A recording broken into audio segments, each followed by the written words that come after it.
Sa gitna ng pagdadalamhati ng sambayanan sa pagkapatay sa 44 na miyembro ng PNP SAF, nagpapatuloy naman ang peace talks ng ating gobyerno at MILF. Live mula sa Kuala Lumpur, Malaysia, nakatutok si Joseph Moro. Joseph.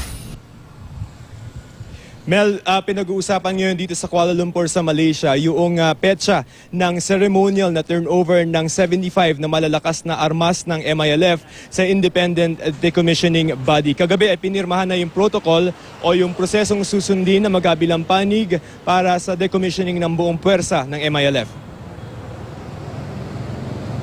Ng mga nakaraang peace talks dito sa Malaysia, di bukas sa media ang pag-uusap ng gobyerno at Moro Islamic Liberation Front o MILF. Pero kahapon, maging ang pirmahan ng protocol kung paano isasagawa ang pagbibigay ng armas ng mga rebelde ng Moro Islamic Liberation Front, hindi pinakover sa aming mga media na nagsadya pa dito sa Kuala Lumpur.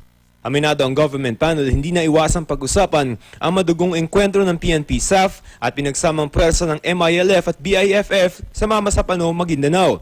At bago pa man ang agenda ng decommissioning, nag-usap ang dalawang panel ng gobyerno ng Malaysia sa isang pasilidad ilang kilometro ang layo sa labas ng Kuala Lumpur. Ating facilitator nagbukas din doon sa pag-consider nga nung gravity nung nangyari. Ang pangailangan ng sitwasyon ngayon ay kailangan natin ipakita sa publiko na itong ating proseso ay talagang itataguyod natin, tayo magiging tapat doon sa mga lahat ng napagkasundoan natin. Sa pagtatapos ng meeting kahapon, naglabas na lamang sila ng joint statement. Unang-una, ang pakikiramay at pighati sa mga namatay sa engkwentro sa Mamasapano. Pangalawa, suporta ng gobyerno at MILF sa magkahiwalay na investigasyon ng Board of Inquiry at MILF Special Investigative Commission.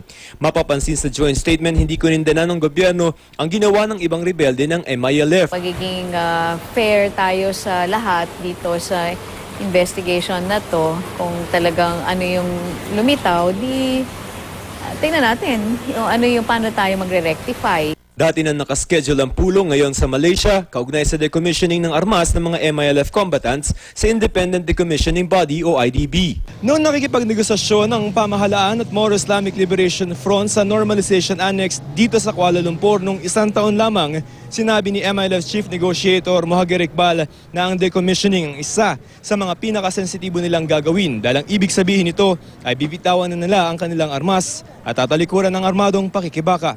Sa pinirmahan decommissioning protocol, mag-iimbentaryo ang MILF ng bilang ng kanilang mga armas at mga combatants. Ibibigay ito at beberipikahin ng IDB na pamumunuan ng isang Turkish ambassador. Pagberipikado na ay irerehistro ang mga baril at ang mga ituturing na dating combatants para bigyan ng mga socio-economic programs. Ang mga armas naman ay itatago sa isang ligtas na pasilidad na nasa kontrol ng IDB. Pero ilang mga armas ba ng MILF ang pinag-uusapan dito? Nasa MILF may number tayong pinagtatrabaho, pinagbabasihan.